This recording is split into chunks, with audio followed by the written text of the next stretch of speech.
아가서 6장 1절부터 10절까지의 말씀입니다.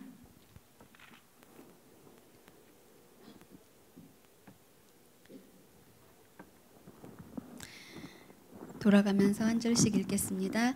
여자들 가운데에서 어여쁜 자야, 내 사랑하는 자가 어디로 갔는가?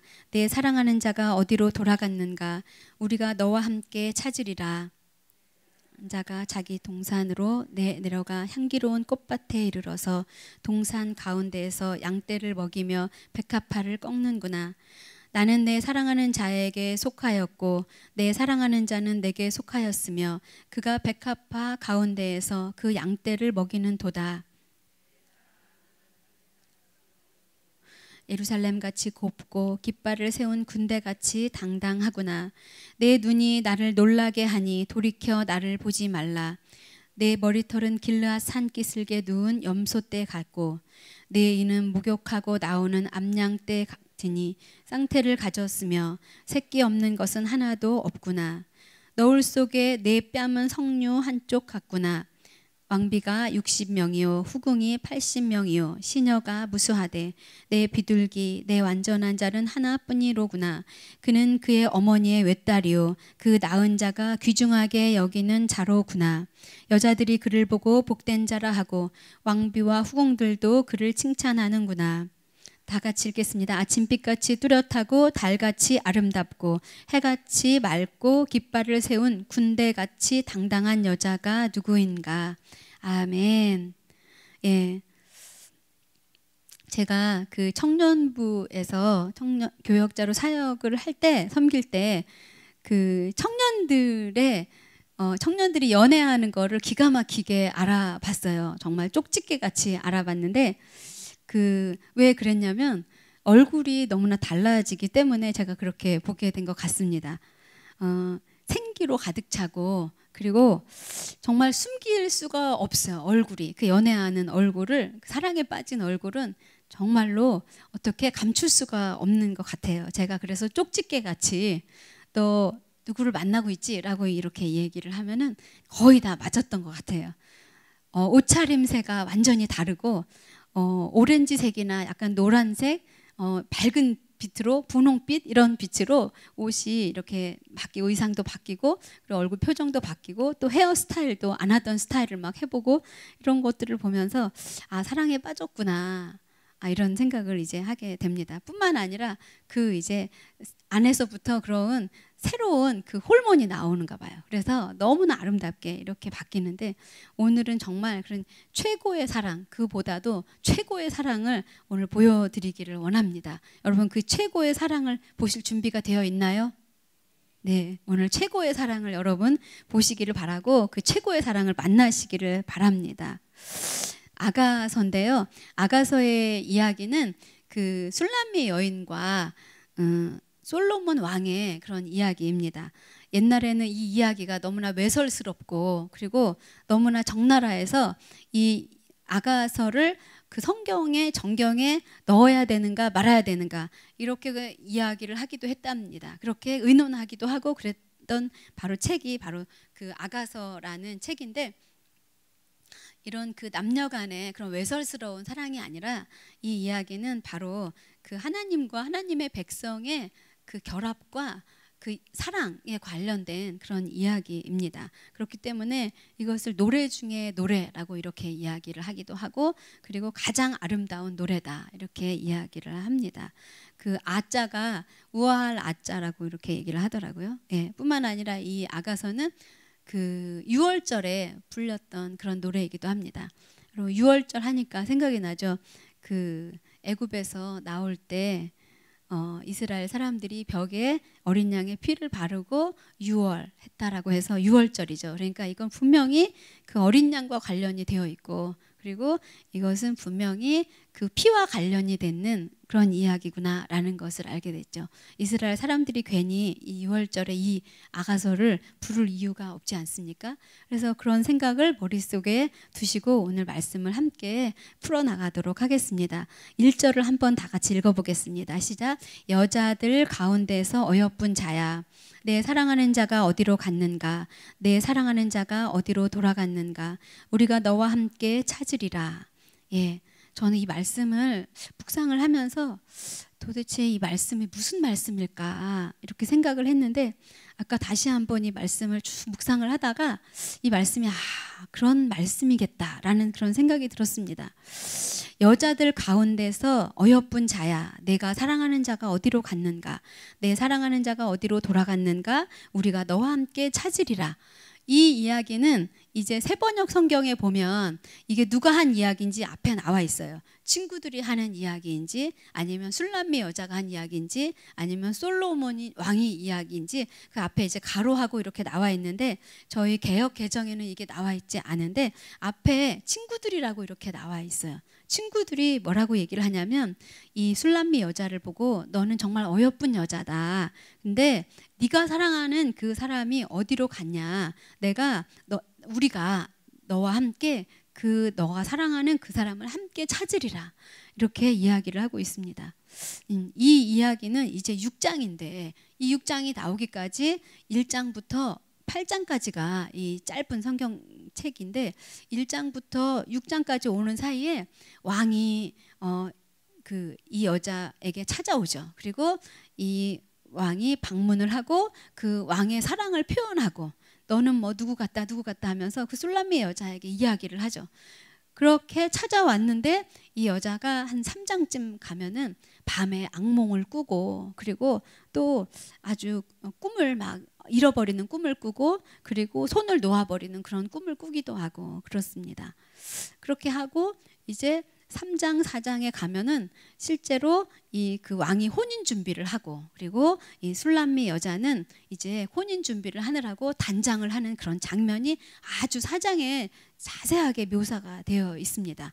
그러면서 이제 그 혼인하는 모습을 또 4장 끝에 5장 첫째 줄에 가면은 그렇게 나와 있고, 근데 요 부분은 5장, 6장, 7장 요 부분은 보면 이 술람미 여자와 솔로몬 왕이 서로 등장을 하는데, 여기에서도 또 자꾸 잃어버리고, 왕을 잃어버리고, 그리고 또 그 악몽을 꾸고, 이런 장면이 또 반복해서 몇 번 더 나오는 것을 보게 됩니다. 그런 이제 중간에 이 6장이 들어 있게 되는 거죠. 그러면서 이제 완전한 사랑으로 이렇게 나아가는 장면인데, 근데 6장에 와서 보니까 잃어버린 거예요, 또 왕을. 근데 이 왕이 굉장히 섬세한 왕이죠. 이 술람미 여자가 작은 그런 마음의 움직임, 왕에 대해서 작은 귀찮음이나 이런 감정이 들지라도 이 왕이 이 술람미 여자에게서 떠날 수밖에 없는, 그렇게 표현이 되고 있는 것을 볼 수가 있습니다. 그러니까 이 여자의 마음이 어떠냐에 따라서 이 왕이 왔다 갔다 이렇게 되는 거죠. 멀어졌다 가까워졌다.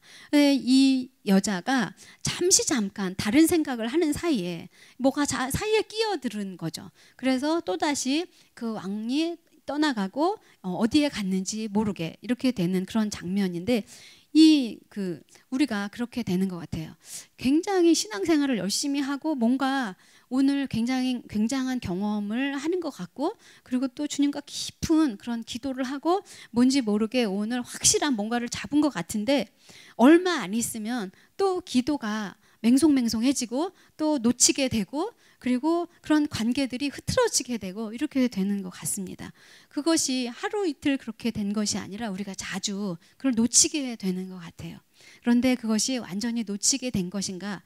그렇지는 않다라고 하는 거죠. 우리가 놓친 것처럼, 그 하나님의 그 왕의 손을 놓친 것처럼, 그 아름다운 사랑하는 이의 손을 놓친 것처럼 우리가 그렇게 생각을 할 수도 있고, 그래서 우리가 슬플 수도 있고, 그리고 절망할 수도 있는데, 그런데 여기에 뭐라고 하냐면, 여자들 가운데 어여쁜 자야, 우리가 너와 함께 찾으리라. 우리가 너와 함께 찾는 그 사람이 누구인가 생각해 봤습니다. 하나님께서 우리에게 천사들을 보내주시죠. 돕는 자를 또 보내주시죠. 그래서 히브리서에 보면 천사들은 너희 구원받은 자를 도우라고 보내셨다라고 이렇게 이야기를 합니다. 그렇기 때문에 항상 우리를 혼자 내버려 두지 않으시고 주님께서 돕는 자를 보내신다라고 하는 것이죠. 여러분 그 약속의 말씀을 붙잡으시기를 바랍니다. 내가 혼자 있는 것 같고 혼자 싸우는 것 같고 둘러보면 아무도 없는 것 같지만 주님께서는 우리가 너와 함께 찾으리라라고 이렇게 보내주신 하나님의 사자들이 있다라고 하는 것입니다. 우리가 잘 알지 못하고 깨닫지 못하지만 그 사람이 반드시 있다라고 하는 거죠. 내가 어두운 밤을 지나는 것 같고 내가 캄캄한 시간을 지나는 것 같고 답이 없는 시간을 지나는 것 같을 때 주님께서는 우리에게 천사들을 보내주신다라고 하는 것입니다. 여러분 눈을 떠서 슬픔에 잠겨 있지 말고 고개를 들어 나를 돕는 하나님의 또 다른 손길을 잡으시기를 바랍니다. 그렇게 여러분 확신 가운데 나아가는 여러분이 되시길 바랍니다. 2절과 3절 다 같이 한번 읽어볼게요. 시작. 내 사랑하는 자가 자기 동산으로 내려가 향기로운 꽃밭에 이르러서 동산 가운데에서 양떼를 먹이며 백합화를 꺾는구나. 나는 내 사랑하는 자에게 속하였고 내 사랑하는 자는 내게 속하였으며 그가 백합화 가운데서 그 양떼를 먹이는구나. 아멘.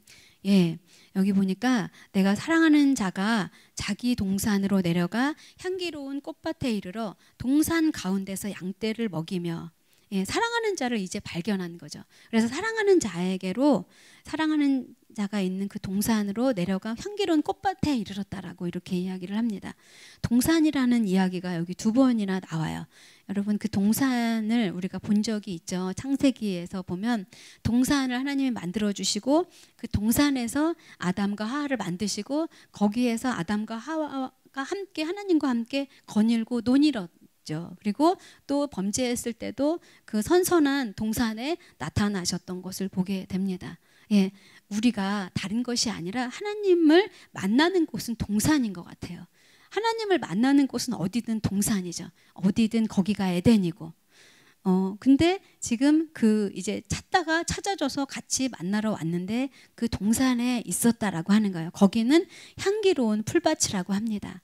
우리의 삶이 그런 향기로운 풀밭이 되기를 바랍니다. 예. 저희 집에 그 자스민을 제가 사왔는데 작년에 샀는데 그게 잘 자라서 하얀 꽃을 피웠어요. 근데 제가 잊어버렸는데 밤에 들어가서 봤더니 향기로운 냄새가 어디서 막 나는 거예요. 향기죠.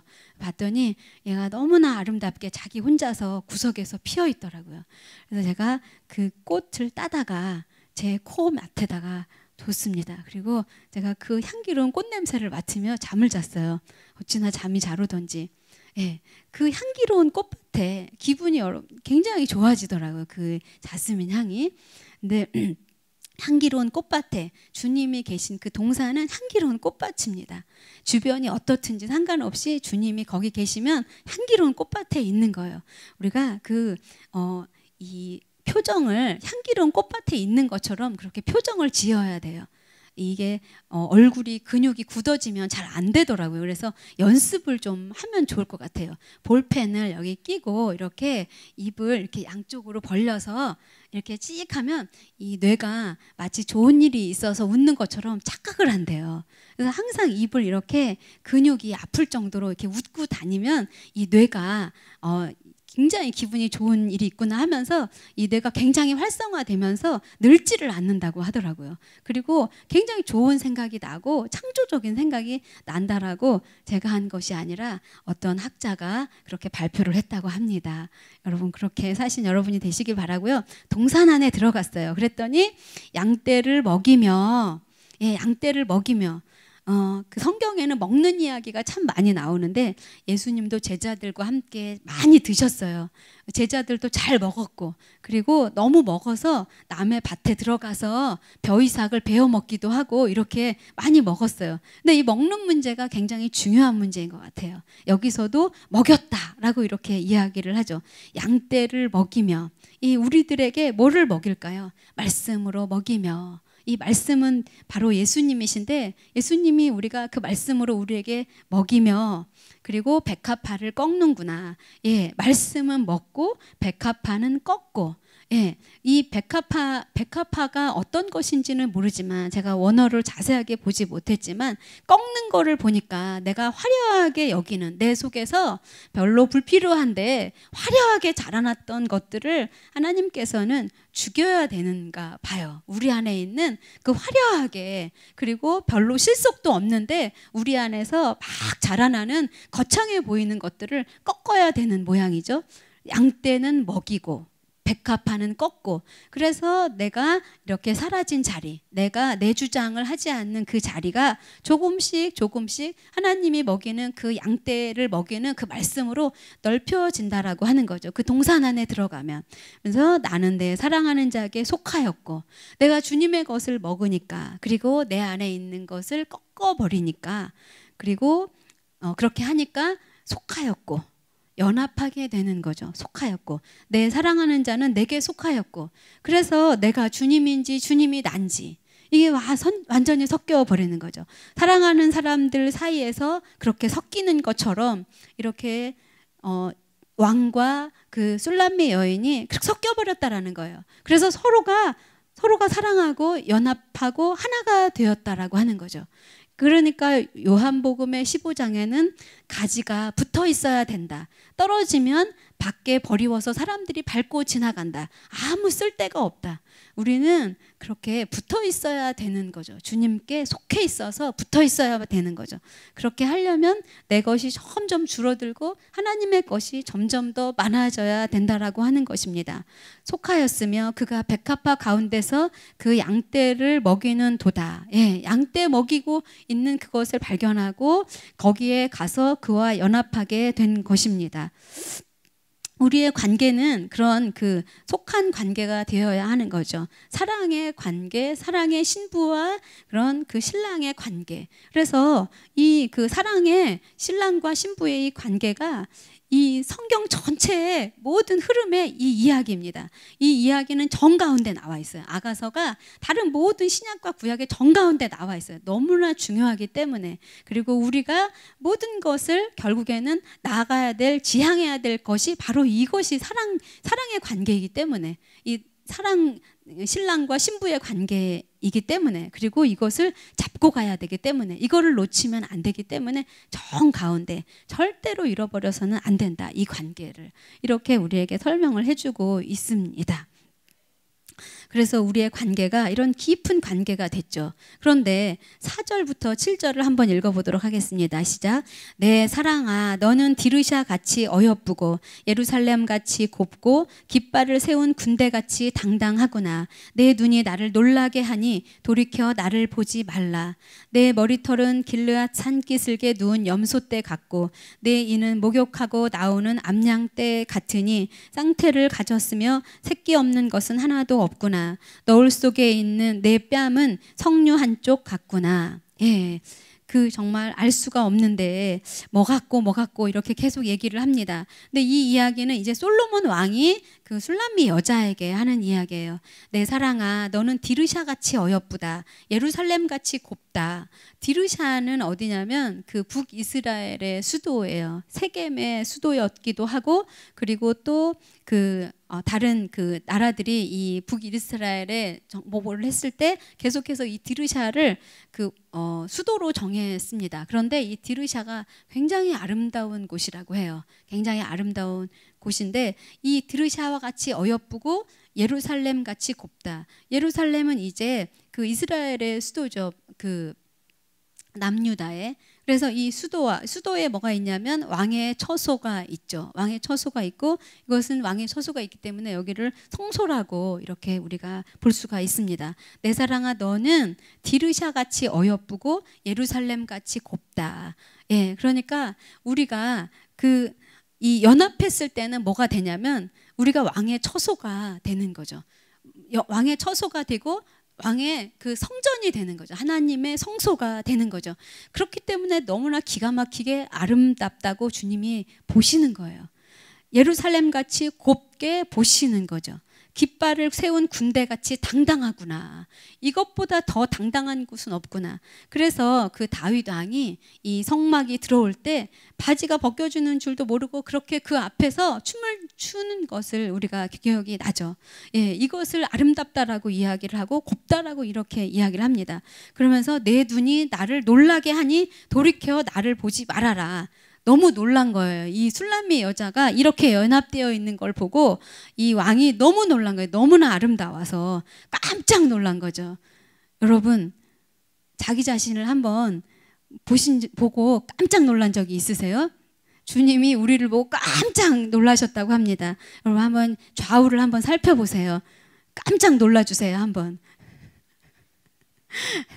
네, 깜짝 놀라셨다고. 덜 놀라시네. 너무 시원스럽지 않게 놀라시네요. 네, 네, 주님께서는 우리를 보고 깜짝 놀라신다고 합니다.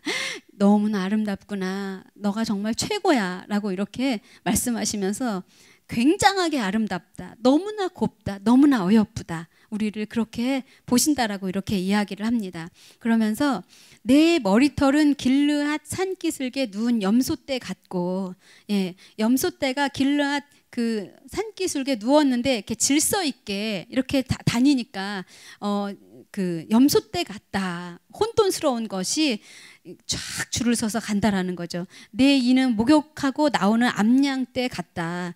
양들이 여기저기 풀 먹으러 다니다가 이 하얀색인데 털이니까 양모니까 얼마나 때를 쉽게 타요. 그래서 하얀 양인데 까맣게 누르둥둥하고 나오는 거죠. 그런데 목욕하고 나왔대요. 그러니까 얼마나 순결하고 깨끗하고 정결합니까? 너를 보니까 너무나 순결하고 정결하고 아름답다. 이렇게 우리를 보고 있는 것입니다. 예, 어떤 사람들은 내가 전에 잘못하고 실수한 것들을 자꾸 묵상하고 하는데 주님이 그렇지 않대요. 너무 아름답다. 너무 깨끗하다. 괜찮다.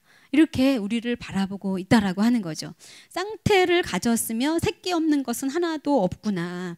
예, 쌍태를 가졌으니까 굉장히 풍요하고 열매가 풍성하다라고 하는 거죠. 그리고 새끼 없는 것은 하나도 없구나. 풍성하고 윤택하고 모든 것이 열매를 맺는 그런 삶을 네가 살고 있구나. 너가 내 안에 있으니 그런 삶이다. 라고 이렇게 주님이 봐주시는 거예요. 주님이 봐주실 뿐만 아니라 계속 보다 보면 어떻게 돼? 이렇게 되죠. 우리의 삶이. 그냥 우리가 이렇게 되는 거죠. 저는 이런 것들을 굉장히 많이 봤습니다. 예, 그 삶은 조금 가난하고 그리고 조금 돈이 없고 그리고 조금 그 위치가 뭐 큰 명예를 가지고 있지 않는다 할지라도 이렇게 사시는 분들을 기독교인들 중에서 너무나 많이 봤습니다. 많은 것을 누리지는 못하고 살지만 현실적으로 그렇지는 못하지만 그 안에 너무나 부유하신 분들을 너무나 많이 봤습니다. 그래서 그렇게 함부로 할 수 없는 그런 분들을 너무나 많이 봤습니다. 여러분, 하나님께서 우리를 이렇게 보신다라고 하는 거죠.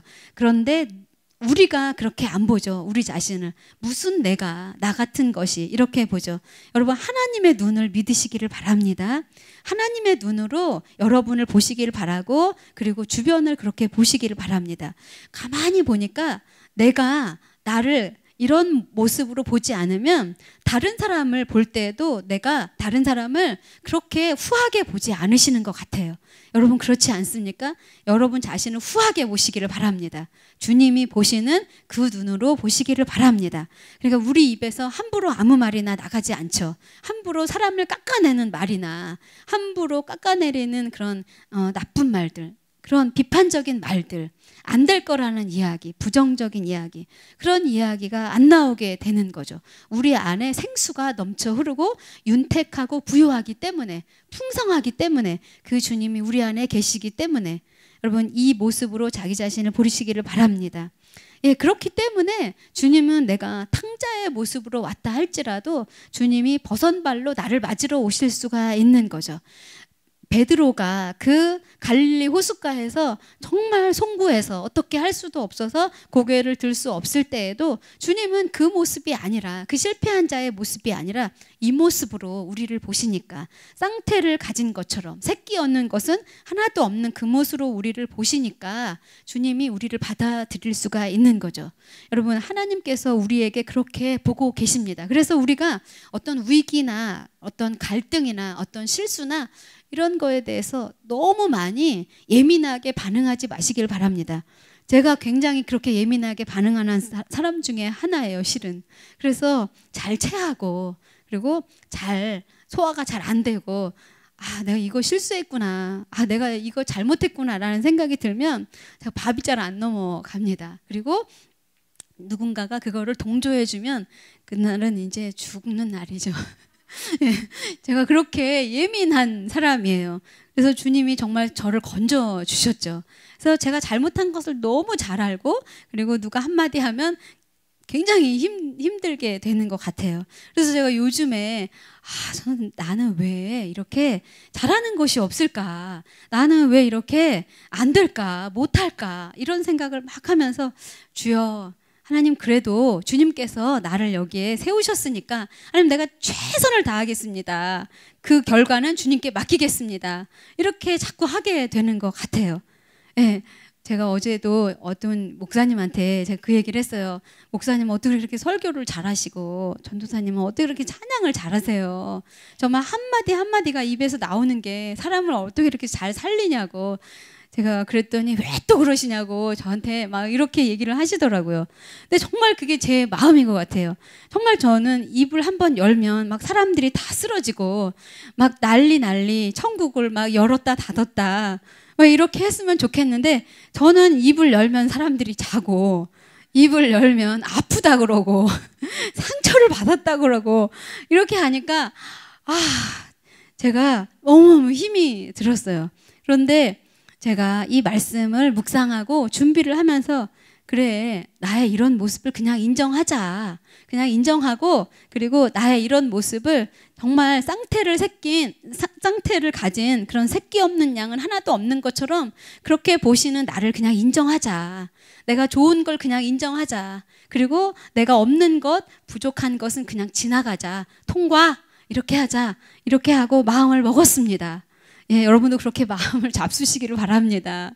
예, 이것이 굉장히 중요한 것 같아요.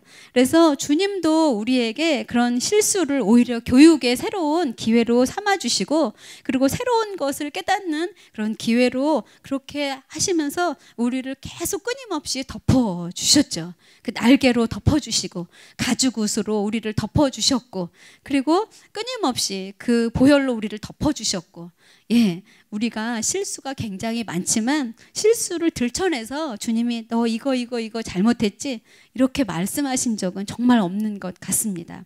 아주 특별한 경우에 욥과 같이 주님께서 너가 그 눈의 창고를 보았느냐? 네가 그 바람 창고의 문을 네가 열어본 적이 있느냐? 네가 악어가 어떻게 그리고 타조가 그 알을 어떻게 하는지 네가 본 적이 있느냐? 라고 오히려 그런 자연 만물들을 막 하나씩 끄집어내서 보게 하시면서 스스로 깨닫게 하시는, 그렇게 하신 적은 있으시지만 주님이 우리를 막 들춰내면서 우리의 아픈 것을 꼬챙이로 막 찔러대면서 이렇게 하신 적은 한 번도 없으신 것 같습니다. 오히려 우리를 격려하시고 괜찮다. 나는 너의 가장 아름다운 모습을 기억하고 그리고 그 가장 아름다운 모습대로 내가 빚어가고 있다. 이렇게 말씀하시는 것 같습니다. 여러분 그렇게 여러분 사시기를 바랍니다.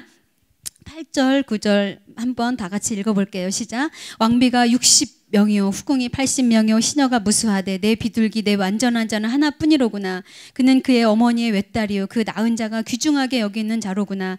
여자들이 그를 보고 복된 자라 하고 왕비와 후궁들도 그를 칭찬하는구나. 예, 왕비가 60이고 후궁이 80명이래요. 그리고 무수한 시녀들이 있는데 실제로 다른 성경책에 보면 도합 1000명 정도가 된다고 해요. 그런데도 주님이 뭐라고 하시냐면 내 비둘기, 내 완전한 자는 하나뿐이다라고 이렇게 이야기를 합니다. 너 하나를 보는 것처럼 완전한 것은 너 하나뿐이야 라고 보는 것처럼 우리를 그렇게 봐주시고 어머니의 외딸처럼 그렇게 우리를 귀하게 여긴다라고 이렇게 더 구체적으로 세밀하게 우리에게 복된 자, 왜 복된 자인지를 말씀해 주시고 그리고 우리를 칭찬해 주신다라고 이렇게 이야기를 합니다. 스바냐서 3장 17절에 보면 그 말씀이 있죠. 너 손을 틀어뜨리지 마라. 내가 너를 얼마나 기뻐하는지 아냐? 내가 너를 보면서 너가 너무너무 기뻐서 그 기쁨을 이기지 못할 정도야 라고 주님이 그렇게 이야기를 하는 거죠. 그런 것처럼 우리를 칭찬한다라고, 칭찬받는 존재라라고 이렇게 이야기를 합니다. 옛 어른들은, 옛 부모님들은 칭찬을 참 안 하셨던 것 같아요. 저희 부모님들도 마찬가지고. 그분들이 우리를 싫어해서가 아니라 그렇게 할 줄도 몰랐고, 그리고 그렇게 해본 적도 없고 당신들도 받아본 적이 없어서 칭찬을 못 하셨죠. 예, 그래서 우리가 칭찬을 못 받아서 뭐 어찌고 저찌고 막 이렇게 하죠. 요즘 들어서. 근데 사실 우리가 언제 그렇게 칭찬받는 시대 가운데 살았었어요. 그런데 주님은 우리를 끝없이 그렇게 칭찬하신다고 합니다.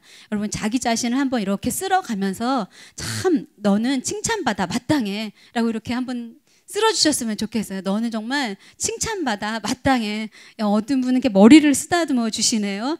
그것도 너무 좋은 거죠. 저도 막 기도할 때 그렇게 해요. 머리를 이렇게 저도 모르게 손을 막 쓰다듬으면서 저를 막 이렇게 톡톡 치면서 이렇게 합니다. 그것이 정말 주님의 마음인가 봐요. 저희를 절대 놓고 싶지 않은 그런 주님의 마음인가 봐요. 어떤 권사님은 새벽에 기도할 때 손을 이렇게 꼭 붙잡고 기도를 했대요. 그런데 주님이 한 손은 주님 손이고 한 손은 당신 손이었다라고 하면서 손을 꼭 붙잡고 기도를 새벽 내내 했다라고 이렇게 이야기를 합니다. 믿거나 말거나예요.